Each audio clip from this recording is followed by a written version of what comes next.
My name is Lisa Sun, and I work here at Barnard College. I'm part of the psychology department, and I've been here exactly now for 20 years. I've loved it. I love everything about being at Barnard, and I love the students. I love the faculty. I love the staff. It's part of me now. It's not only part of me in the sense of the community, but also in my work, in my research. I research something called metacognition, which is very simply cognition about cognition, right? So it has connections to kind of, do you know yourself, right? Do you know about your own knowledge? Can you tell me about why you think the way you do? So in a sense, even though I'm in the psychology department, it's kind of philosophical. And that's how I first got interested in it. When I first opened the book on metacognition, I had read right there, well, do you know yourself? And this was when I was a senior in college, right before graduate school. And I knew at that moment that I wanted to do metacognition for the rest of my life because it takes a long time to know yourself. Your research dovetails very nicely into the discussion that we're about to have around the psychology of activism. And this interview that we're having now is for AAPI Month, which stands for Asian American Pacific Islander Heritage Month. And what I would love to discuss in this conversation is literally the psychology of activism, which it seems that you are learning at this very moment in your life. You are a scientist, as you just described what your research background is, but you've also stepped into activism recently by writing and speaking out a great deal against anti-Asian hate. Is this new activism for you? I would have to say, sadly, that my participation in this type of activism is completely new. And I wish I could say that I'd always been active, and I wish I could say that I'd always spoken out against injustices that I see everywhere, but I can't. And like I said, it seems ironic because my scientific work is on metacognition, which is the ability to reflect, right? Reflect on myself and what I see around me. Some of the experiments I've done, it's on how to see the self accurately and how to avoid illusions and biases, stereotypes. These are all things that are part of metacognition. So you might think that metacognition, or what I research, is kind of the perfect stepping stone into activism. But thinking further about it, thinking about reasons for why this is new for me, I think it's because there's actually a critical difference between metacognition and activism. And that critical difference is in expression. Metacognition is a self-reflective process that is private, right? Only I know my own self. And there's no requirement that I say my own reflections out loud. But activism is synonymous with public expression. I think that this difference between a private voice and a public voice is not something that's trivial, right? I can think what I want to think privately. I can see injustice and I can actually protest against it privately. But I think it takes some degree of courage to say what I feel inside out loud. And I think it takes a lot of courage when it comes to speaking about my own identity and my experiences with racism. It seems that the inward expression and outward expression can feel like two very different things, or that they're doing different things. Yeah. But from what you're saying, courage is the thing that links them.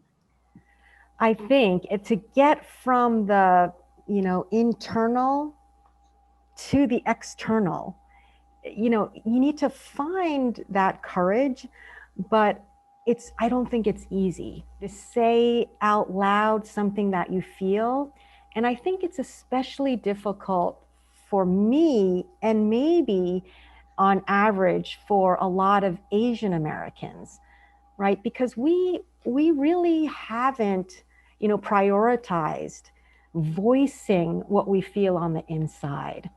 There's research that shows, if you look at the East Asian cultures, that sometimes voicing out loud your opinion is a sign of immaturity, right? It's a sign of, pay attention to me, right? Rather than kind of thinking about the larger group. When I think about activism and my role in it today, I do think that I've found some courage, and I've stepped up and really have begun to voice my thoughts publicly. But to be honest, I struggle at every moment still with this kind of reluctance to open up completely. From your own personal exercise of moving through this new phase in your life, and from your research also, what do you think needs to happen to move past that reluctance, whether that is for you or for others as a collective to speak out and up? This is a really interesting question because it's something that I'm grappling with, and I still need to continue to grapple with, I think. And I've actually been reading and thinking about this so-called psychology of activism. I've never even known about this type of term, but when I looked it up, there is work on this. And what I've learned is that there are particular factors that make it difficult for some groups to speak out, and or some contexts or some environments, I think. And one of the things that I found is that in order to be an activist, you need to feel that you have a sense of speaking out collectively in unison with a sufficient number of other voices, right? So people need to know that they're not alone in seeing and just observing even these injustices, right? This hate or racism. And personally, for me, given that I've had difficulty finding courage in the past, I really want to see a sign. I really need a sign that if I were to speak out, it's just not just me alone. The point of activism is to make a change, but I really need to have that feeling of comfort that I actually have a chance to make a change. And I really think that depends on whether or not I think there will be others who see my point of view, who agree with me, and who can join me. Collective energy in making change or change making is really important. Uh, as you move through this journey, do you feel like you have had the collective support needed? I would say that I have had a lot of different types of support. Unfortunately, it's been kind of categorical. One example is I have felt for many years very comfortable speaking out for women and girls. I know that I'm not alone in seeing inequality across gender. And this has been very good for me to be at Barnard. It's been very apparent that I know I'm part of a larger group of advocates and activists who are fighting for advancement of young women. So I have been able to add my voice to this type of activism, and it hasn't taken that much courage for me. It's very similar for me for the Black Lives Matter movement. I think there's a large group of us who've been speaking out, and it's been easy to understand and see that there's a goal for this movement, and I share those goals, and we see the urgency of this type of movement. To answer your question, have I had the support I need? I have. In these particular situations, these kind of categorical situations, I've definitely felt support. I felt that I have been kind of in unity with others. And there are other instances I was incredibly inspired during, the women's marches and the science marches. I think that these different events and movements have really boosted my courage in kind of giving me the psychology needed for activism.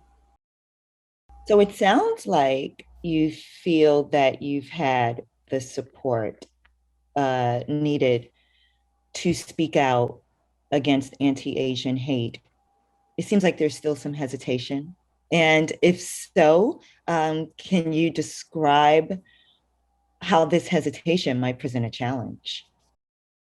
One thing that's very clear to me is for the other types of activism that I've had the courage to find is that I haven't had worries or anxieties about being attacked simply for speaking out.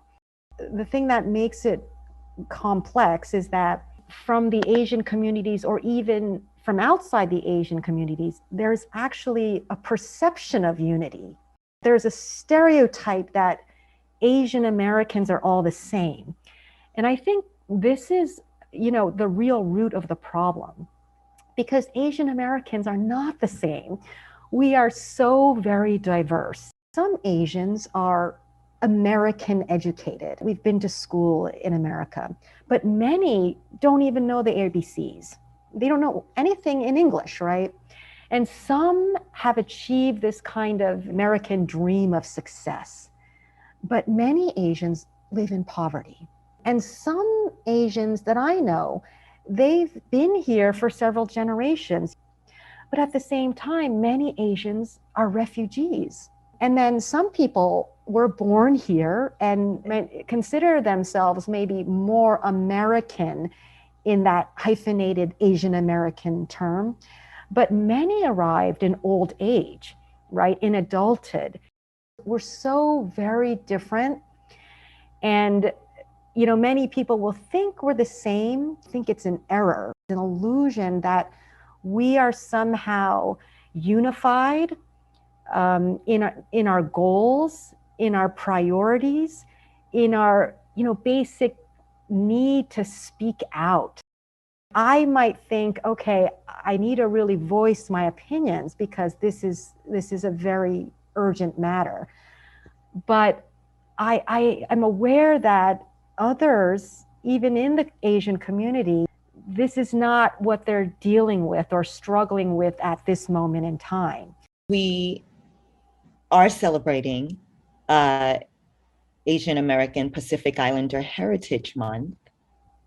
And Lisa, you are discussing the diversity within the Asian American community. I would love if you could drop us in a little deeper into the idea of an Asian American identity or a lack thereof. There's this name, Asian American, but yeah, there's really, I would say that there is no one Asian American identity. There's not even one Asian American language. There's not one Asian American culture, and there definitely is no one Asian American history. Because of all of these very big differences, there can't be one group identity.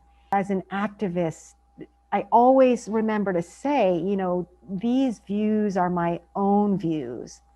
If I were to just talk about myself now, you could say, okay, well, Lisa, you are Korean American. Is that then, somewhere where you can find group unity? I might say, okay, let's try to get all the Korean Americans in my community together and rally against this hate. But the problem is, even with saying that I'm Korean American, there's no unity in that. I don't even know what that means. I'm a very specific Korean American individual. I was born and raised here, so I can speak English. I know a lot about American culture. I knew very little about America when I was a child, beginning elementary school, because my parents had just immigrated from Korea. And in fact, they couldn't tell me anything about life in America. And they still couldn't today. I know much more about America, right? Because they came as adults. And one of the difficulty, the challenges is that adult immigrants from Asia to America rarely achieve this kind of native level of English fluency or kind of this native understanding of American culture. And this is even if they've lived here for decades, right? My parents came in their 20s and 30s, and they're now in their 70s and 80s. They have broken English, right? They're still more comfortable in understanding Korean foods, different things about Korean customs. That's another issue in different parts of the Asian American community, is that there's this idea that we are perpetual visitors. This is not really our homeland. And in fact, when I was young, and to this day, I often wondered, am I truly American? Just because I have an American birth certificate, I still wasn't sure, right? I still wasn't sure. I thought, well, if our parents and our family is speaking Korean at home, does that make me, kind of a visitor? Is this not really my home? I have very strong ties to Korea. I go there often. I do research there. My husband grew up in Korea, so we speak Korean at home. I actually have these worries sometimes about, what Americans or non-Asians might think. Like, do they think, oh, well, I should act more American? Like, if you're American, why don't you stay here in the summers? I've been asked that many times. So this gives, me that kind of caution, and the caution in terms of being able to say, I am American, who can speak English fluently and who was born here and have only lived here. My English is fluent. I have degrees here in America from American schools. But many, many Asian Americans, even thinking about my parents and the elderly Asian American communities, what could they do? What can they say? Especially if you think about the elderly, the most vulnerable, being attacked. How can they fight back? What are they going to say about their experiences with hate and racism? They're not going to be able to say anything. They might not be able to in America in English. Or what's more subtle but very deep is that they may have already learned what it means to behave as visitors should, which is gratefully. Going back to the fluent English speaker, I've had experiences where I have complained about something or spoken out against hate, and I've been told, then get out of America. And this is so sad to me because I know me, I only know myself, and if I have heard this type of statement, I cannot imagine what many other Asian Americans have experienced, especially the more recent immigrants, especially just, imagining, putting myself in my parents' shoes and living in a foreign country for their whole lives, right? More than half of their lives. And feeling that, this is not really their home. And so they have to act appropriately and gratefully. A lot of what you said made me think about looking forward to the next generation. You said you have children. Um, how do you think about fortifying them?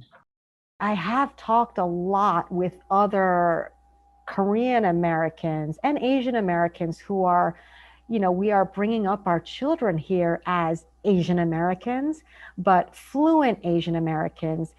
And one of the questions is, do we kind of immerse them completely into the America that is the more native type, the fluent English speaker? Should we forget about the Asian Saturday schools? Should we forget about speaking Korean in the home so that they can thrive in American schools? When I was young, there was a general culture for Asian Americans to say, don't speak your parent language. You have to show everyone here in order to fit in, you must speak English and speak it properly as soon as possible. So a lot of Asian Americans like me who've grown up lost a lot of our, Asian culture and language abilities. That's been a whole separate type of shame. And and it's also been the thing that's really kind of um, led to this invisibility of Asianness, right? Keep yourselves under the radar. And for me now as a parent, I refuse, to bring my children up as invisible visitors. But to do that is not actually to hide their Asian identity.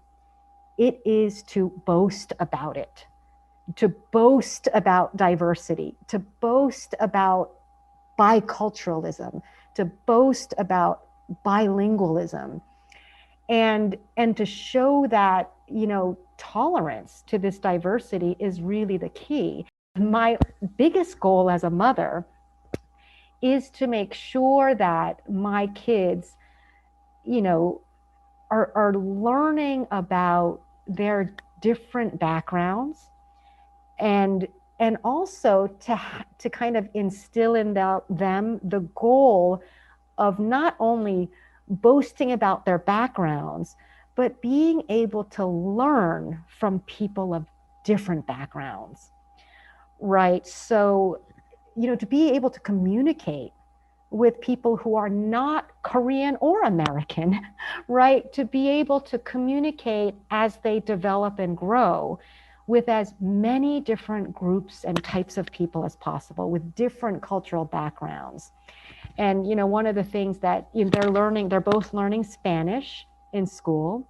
They both speak Korean and English pretty well now, and they're now learning American Sign Language, because you have to be able to communicate with as many people as possible. That's my goal, for my kids to grow and develop into a human that understands the diversity of the human race, and as much as possible be able to communicate, because that leads to tolerance and understanding. So I think, yeah, as a mother, it's kind of all I think about is, how to decrease this hate, to decrease the stereotyping, and to understand different types of people. I'd like to return back to the concept you spoke about, the perpetual visitor. The idea of the perpetual visitor, not only is it culturally incorrect, but it also sounds emotionally taxing. I've said often in my life to people who complain about being tired, people who complain after having babies of, being up all night. It's so interesting because I have never complained. Never would I think to complain about something to me that is so normal, so practiced. You do not complain. If you feel tired, you suck it up and you find ways to get rest on your own. If I am kind of this kind of being accustomed and practiced in being tired, in working so hard quietly on your own.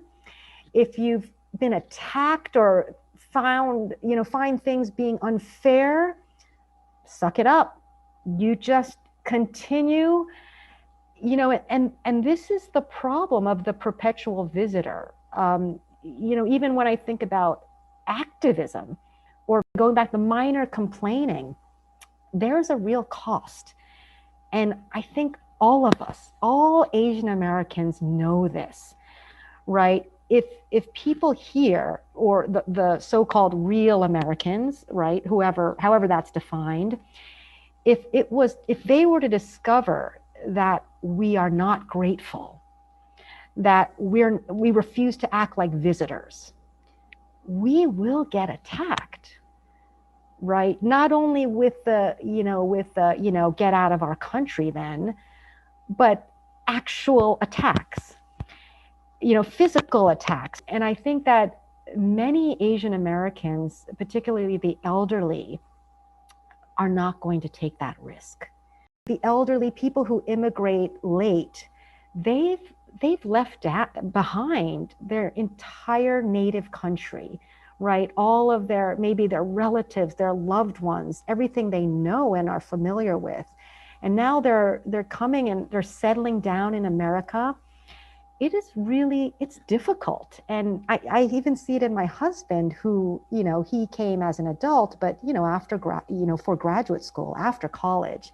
It's even difficult for him, even though, he's younger than, he's still at an age where you can understand and develop understanding about America.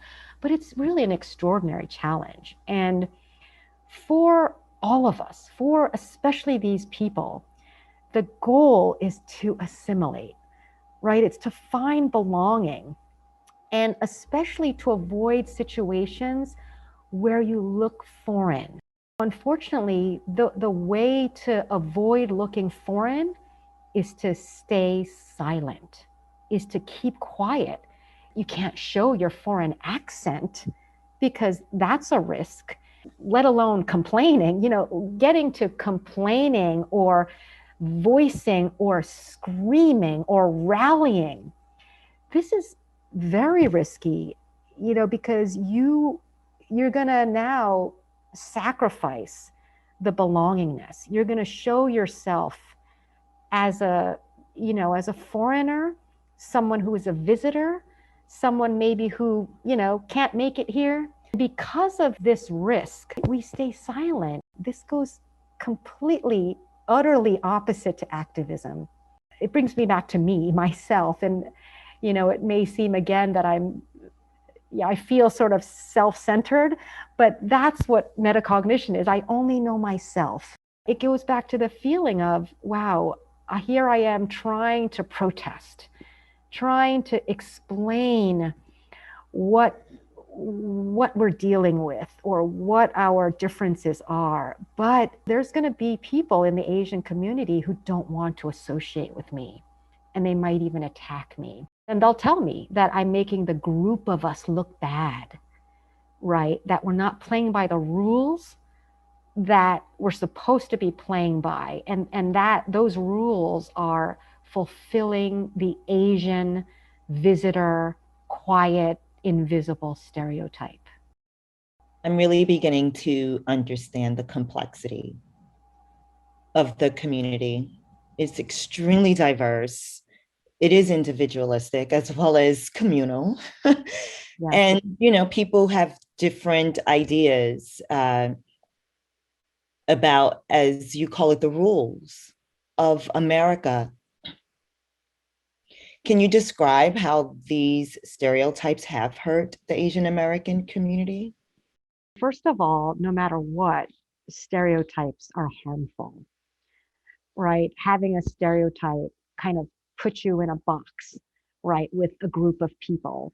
And the consequence of that is that you feel like, oh, you must behave in that way, right? Otherwise, you're going to stick out like a sore thumb again. Even positive stereotypes, this idea, well, Asians are great at math. How many times have I heard from many, many, many Asians at all ages? They'll just come out and announce to me, by the way, I'm not good at math.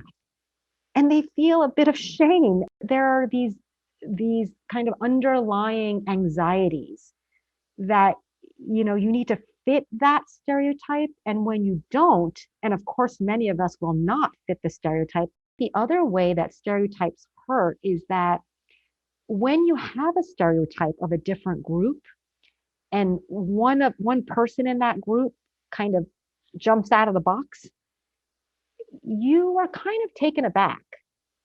If you think yourself in your mind that, whoa, that person should not be talking like that. This idea of simple, pure stereotyping is not kind of an evil thing. It's something that the human naturally does. We categorize, we group. It's the reason why every time we see a new piece of furniture, like a chair, we don't freak out. The problem is when you think and are shocked that an individual might have a non-stereotypical act or feeling or emotion, if you can't handle that. If you think, I need to put that person back into his or her place, that then becomes racism. And that's the thing that's very scary. For myself, I imagine stepping out of this stereotypical role of the model minority. Or for me, being female, or the obedient or the subservient Asian female, and speaking out and then being told, like, hey, simmer down. Like, don't worry. Like, why are you being so disagreeable all of a sudden? Being told, yeah, it's fine, get over it, or others will take care of it. People who are more vocal. That's very hurtful to me. And then there's the other response that I might hear, which is the skepticism. Like, yeah, it's not racism. That the Atlanta shooting, after that happened, how many times did I hear, it's not racism. The victims happened to be Asian, but actually, no, the shooter was mentally ill. Asians, they're not experiencing racism. And so if I just look at that one statement, it's really stunning because, what people are doing is assigning what could be called individualistic privilege to the shooter. Right? We have now known the shooter has a mental illness.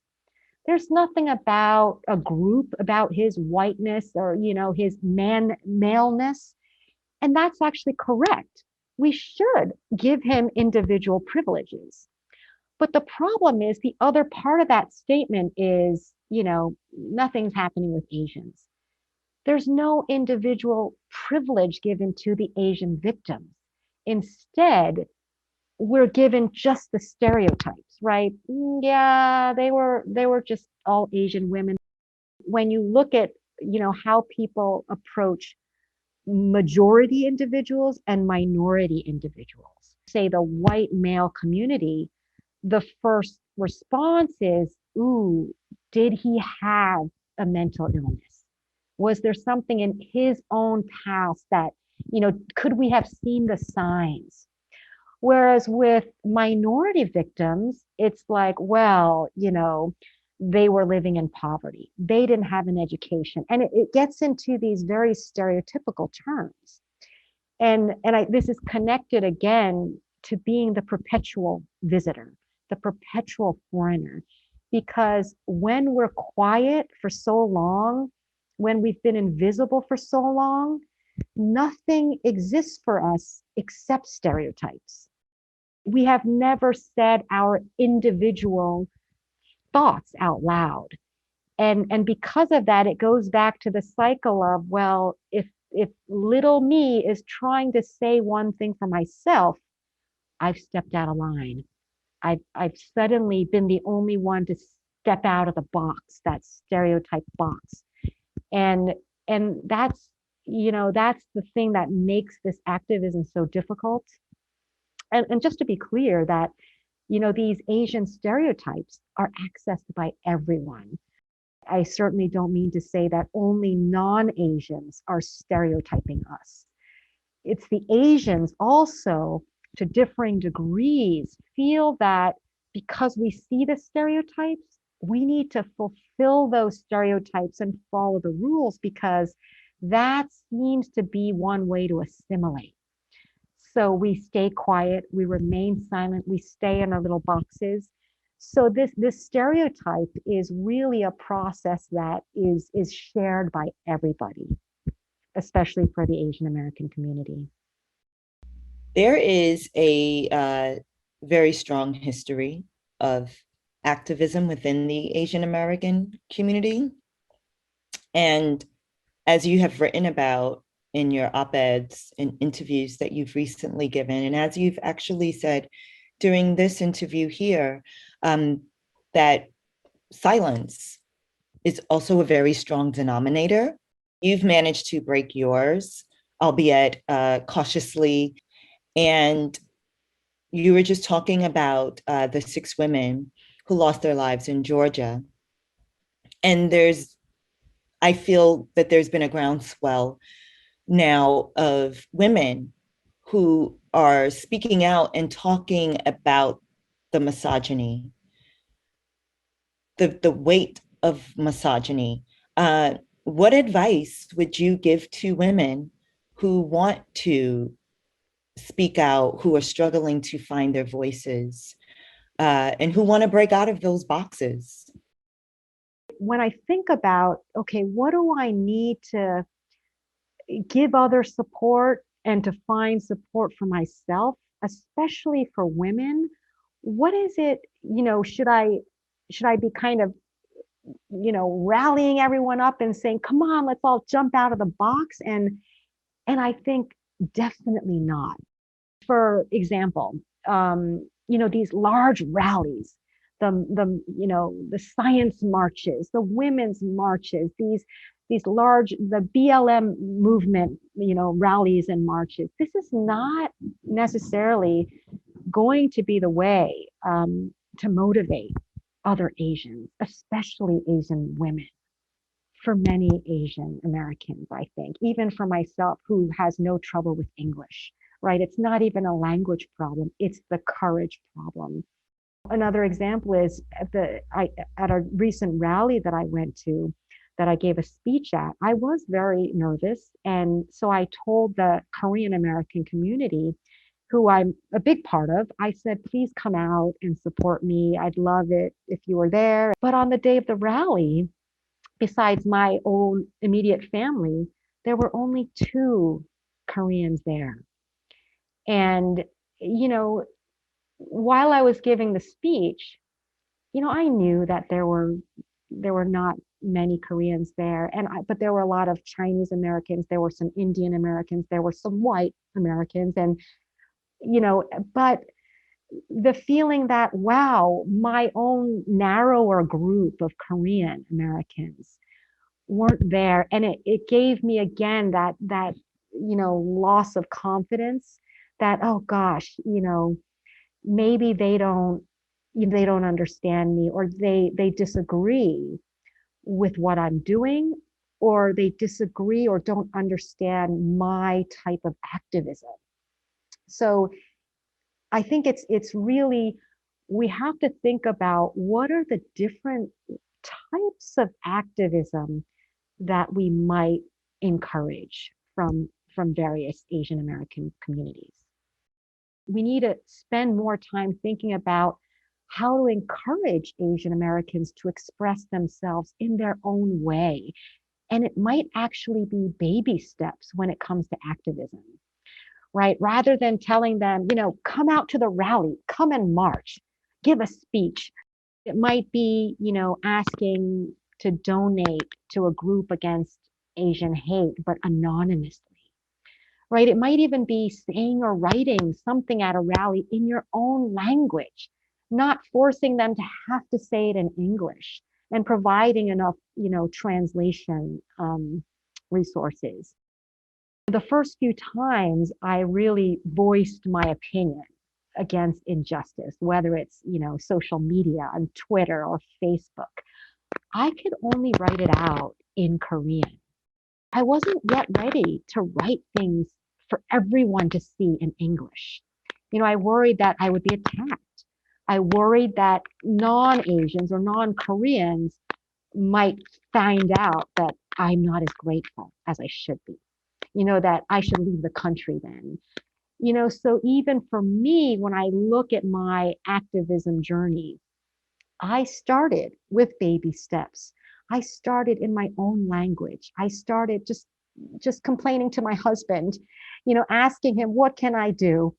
I started with even getting support from my daughter, who's a young child. I said, if I'm crying about something and this is making me so sad, but what can I do? And I'll ask my daughter. And, I think that this kind of um, trusting that I can find support even in young children and my young students or my college students, people who've had, less experience than me, I found so much support. And that's something that I've really learned. And it's been such a big source of courage for me, to be able to have conversations with people who are younger and maybe safer. This kind of baby steps is something that I think that, I, to keep listening to my level of courage, how much I have at any point, and then think, what can I do to address the hate that's out there without totally stressing out myself? It sounds like I'm hearing is that as a metacognition scientist, throughout your activism journey, you are doing self-check-ins Yeah. to see where your courage levels are and how much further you can go or when you need to pull back. Is this a technique that you think could work collectively within the Asian American community? I definitely think so. I've seen a lot of my Asian students kind of, on the quiet side. They're not, jumping out in their seats to participate. Some of them might be very uncomfortable speaking in class. And, it goes back to the minorityism. But in the past few weeks, what I've seen just this semester is that some of my Asian students are now asking to speak to me one on one outside of class, right, on Zoom. And we've had really, very new conversations for me. And I've learned that so many of my Asian students have so much to say. They want to voice, but they are, like I've been, making their own baby steps on the public front, right? They're seeking these safe moments to voice their feelings. And I've been so kind of relieved that I can be a safe outlet for them. And I do think it has a lot to do with me being Asian, but it also, I also know that it seems due to the fact that I've actually begun to speak out, right? I've been Asian my whole life at Barnard, right? For 20 years, but only now, after I've started to write these opinion pieces and speak at rallies, only now I've seen more Asian students seeking these very difficult discussions with me privately. So I've realized that, wow, it's not only about me being Asian, but I've realized that my Asian students are listening to me as an individual and looking to me as a role model. So I do try to encourage them. I don't tell them to go speak at a rally or write an opinion piece. I listen to them and I tell them that I understand, the different types of struggles that they have. And I continue to open up. And I think this is really the key to both giving and for me to receive the support that I talked about earlier. And so right now, for me in this moment, it's the most important thing to support young Asian women that I meet. As we think about the next steps for the collective work of activism as well as the individual, I would love to know what your thoughts on what allies can do to help collectively heal and thrive and do better from this violence and discrimination that the Asian American community has faced and is currently facing. Honestly, I think it will be a really long road. I know that racism has had a long history in America and it will take a long time to heal. You know, personally, I look back on certain experiences with racism in my own life and I haven't even healed. Right? When I see the videos of the recent attacks on news and media sites, you know, I can't stop crying because, you know, that was me. You know, that was my parent. That was people I know in the Asian American community. And I still think that if there were no videos, the victims would not report these attacks because they either can't or they refuse to, you know, because there's a cost.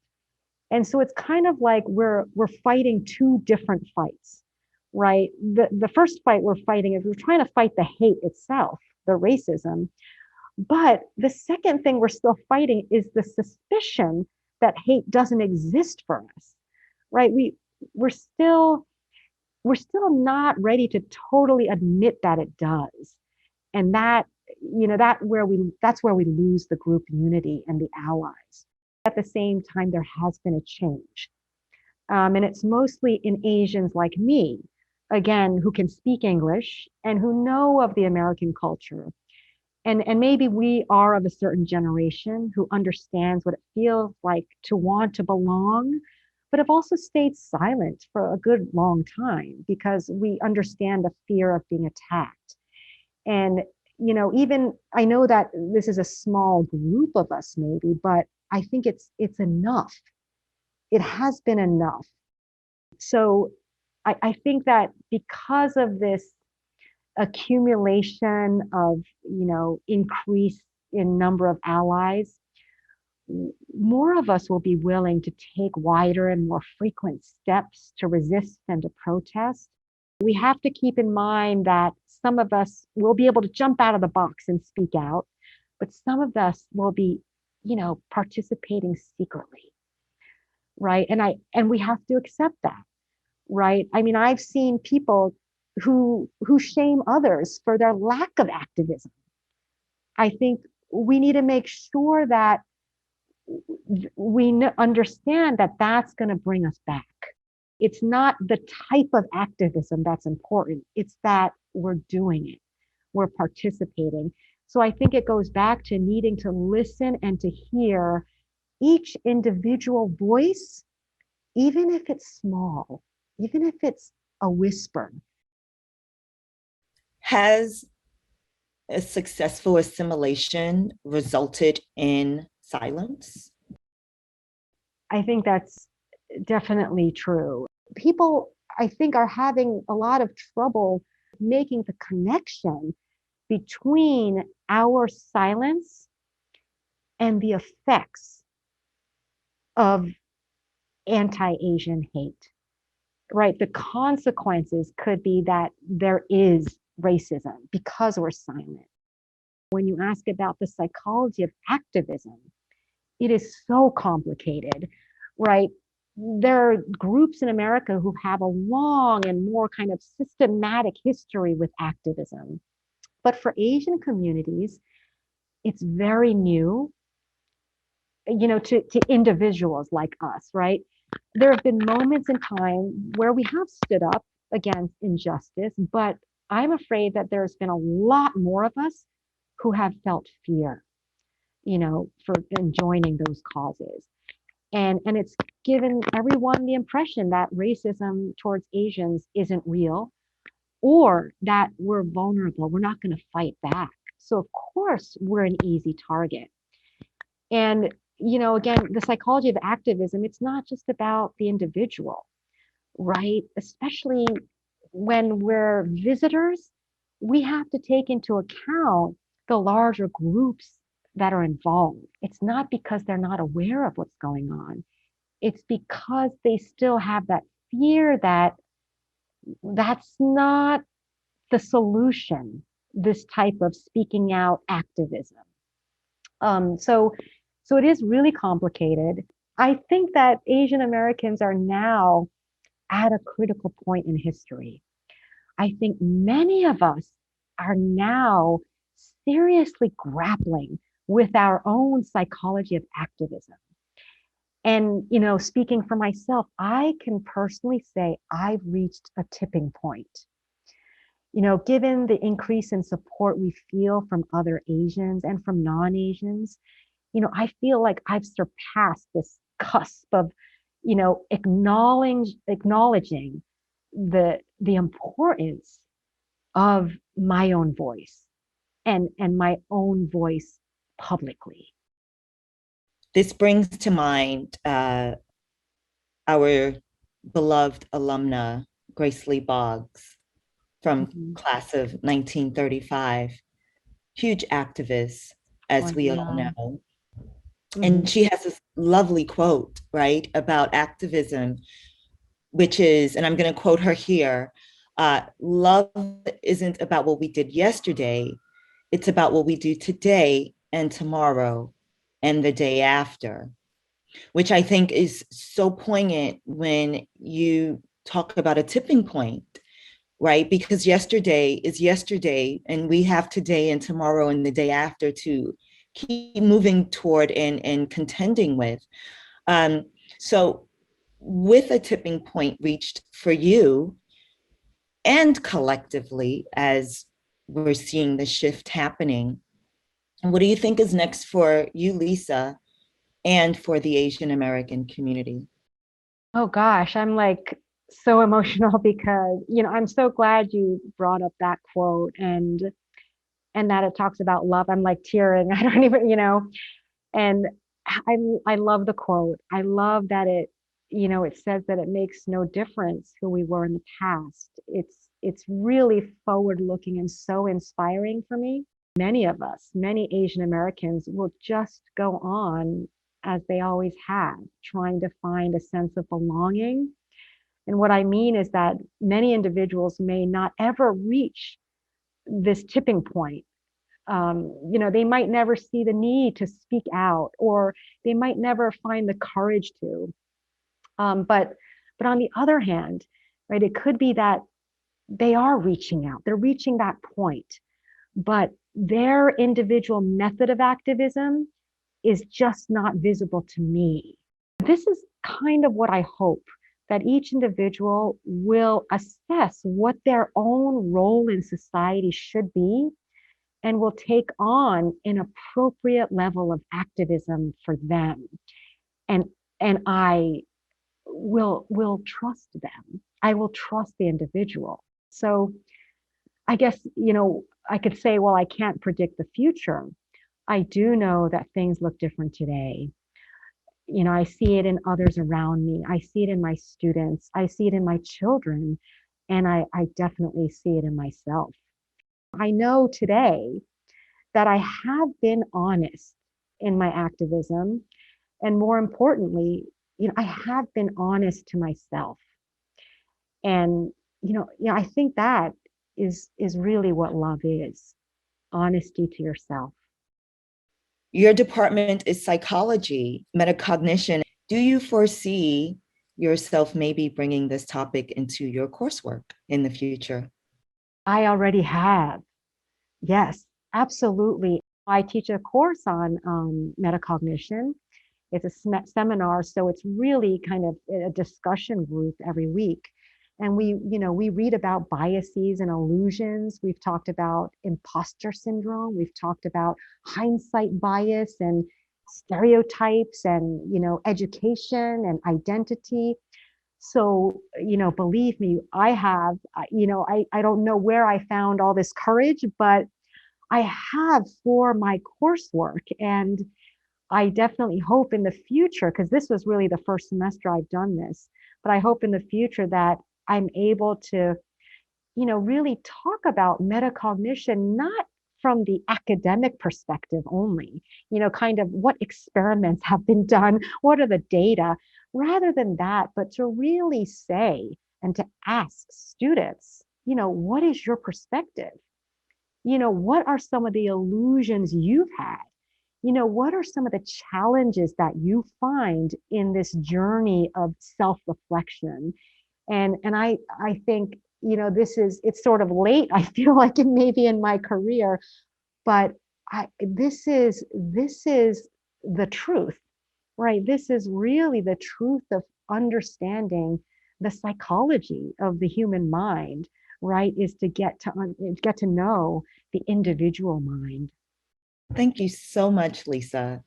Gosh, Thank thank you. you. Yeah, thank you so much. So enlightening, so informative. You've given lots to think about, and also um, action action steps, for how to think about being an activist.